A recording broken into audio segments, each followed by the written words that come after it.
အာဂျင်တီးနားတရားရုံးရဲ့ဖမ်းဝရမ်းမှာဒေါအောင်ဆန်းစုကြည်နဲ့ဦးထင်ကျော်ပါဝင်နေခြင်းမှာတရားရုံးရဲ့ဆုံးဖြတ်ချက်သာဖြစ်တယ်လို့ Brock ပြောတဲ့အကြောင်းတင်ဆက်ပေးပါမယ်။မြန်မာရိုဟင်ဂျာအဖွဲ့ UK Brock ကတရားရုံးကိုအမှုဖွင့်တိုင်ကြားမှုမှာစစ်ကောင်ဆောင်တွေကိုသာဖမ်းဝရမ်းထုတ်ဖို့တောင်းဆိုခဲ့ခြင်းဖြစ်တယ်လို့ဆိုပါတယ်။အာဂျင်တီးနားတရားရုံးကမြန်မာစစ်ဘက်အရက်ဘက်ခေါင်းဆောင်တွေကိုဖမ်းဝရမ်းထုတ်ခဲ့ရမှာအရက်ဘက်ခေါင်းဆောင်တွေဖြစ်တဲ့သမ္မတဟောင်းဦးထင်ကျော်နဲ့နိုင်ငံတော်၏တိုင်ပင်ခံပုဂ္ဂိုလ်ဒေါအောင်ဆန်းစုကြည်တို့ပါဝင်နေခြင်းမှာတရားရုံးရဲ့ဆုံးဖြတ်ချက်ဖြစ်ကြောင်းမြန်မာရိုဟင်ဂျာအဖွဲ့UK Brock ဥက္ကဋ္ဌ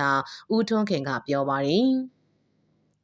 ရိုဟင်ဂျာတွေကိုလူမျိုးတုံးတပ်ဖြတ်မှုနဲ့ပတ်သက်ပြီး2019ခုနှစ်မှာ Brock ကအာဂျင်တီးနားနိုင်ငံမြို့တော်ဘျူရိုအေရစ်ရှိတရားရုံးမှာအမှုဖွင့်တိုင်ကြားခဲ့ရာစစ်ကောင်ဆောင်တွေနဲ့စစ်တပ်ထိပ်တန်းအရာရှိကိုသာဖမ်းဝရမ်းထုတ်ဖို့တောင်းဆိုခဲ့ခြင်းဖြစ်ကြောင်းမြန်မာရိုဟင်ဂျာအဖွဲ့ UK ရဲ့ဥက္ကဋ္ဌဦးထွန်းခင်ကရှင်းပြပါတယ်။ကျွန်တော်တို့အမှုကိုစုံစမ်းစစ်ဆေးပြီးတော့ဖမ်းဝရမ်းထုတ်ဖို့ရှောက်လဲချက်တင်တဲ့အခါအခုတော့ကျွန်တော်တို့စစ်တပ်ကိုဦးတည်ပြီးတော့တောင်းဆိုရတယ်ဒါပေမဲ့တရားရုံးကတာဝန်ခံမှုတာဝန်ယူမှုရှိရဲ့ပေါ့ဒေါအောင်ဆန်းစုကြည်လည်းအဲ့ဒီတုန်းကအတိုင်ပင်ခံပုဂ္ဂိုလ်ဖြစ်ခဲ့တဲ့သမ္မတဟောင်းဦးထင်ကျော်လည်းသမ္မတဖြစ်ခဲ့တယ်ဆိုတော့ဒါကတရားဥပဒေဘောင်ကနေထုတ်တဲ့အပေါ်ပဲသူတို့ထုတ်လိုက်တာပေါ့နော်သူတို့စုံစမ်းစစ်ဆေးပြီးတော့သူတို့ထုတ်ထားတာပေါ့ဒါကသူတို့ရဲ့ဆုံးဖြတ်ချက်ပါဒါပေမဲ့ကျွန်တော်တို့ရှောင်းလဲချက်မှာဖမ်းဝရမ်းထုတ်ဖို့စစ်တပ်ကိုပဲအကြမ်းဖက်စစ်ကောင်ဆောင်ပါဝင်စစ်ကောင်ဆောင်တွေကိုပဲထုတ်ဖို့တောင်းဆိုခဲ့တယ်လို့ဦးထွန်းခင်ကပြောပါတယ်။ Brock ကဖမ်းဝရမ်းထုတ်ဖို့တောင်းဆိုရမှာစစ်ကောင်ဆောင်ဗိုလ်ချုပ်မူကြီးမင်းအောင်လှိုင်ဒုတိယစစ်ကောင်ဆောင်ဒုတိယဗိုလ်ချုပ်မူကြီးစုံဝင်း2016-2018ခုနှစ်ကအနောက်မြောက်တိုင်းစစ်ဌာနချုပ်တိုင်းမှုအမှတ်22အမှတ်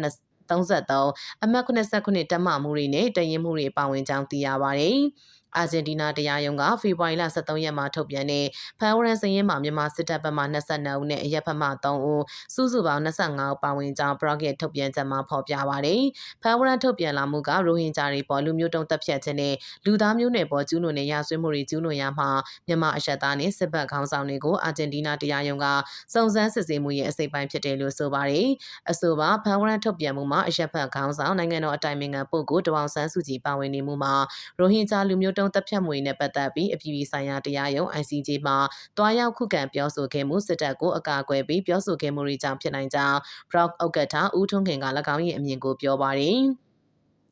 ဒီမှာကြတော့ကျွန်တော်တို့မြင်တာကဒေါအောင်ဆန်းစုကြည်က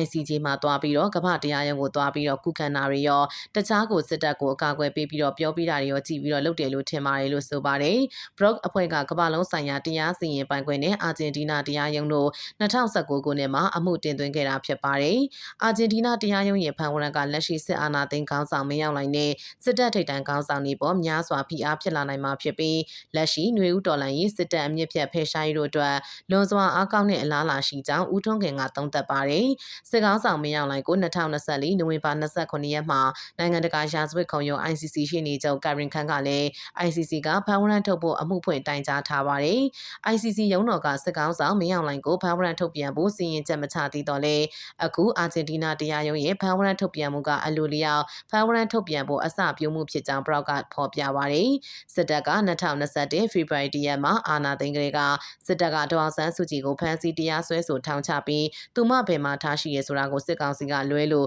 ဘယ်သူမှသိခွင့်မရဘူးလို့သတင်းမှာဖော်ပြပါရှိပါတယ်ရှင်။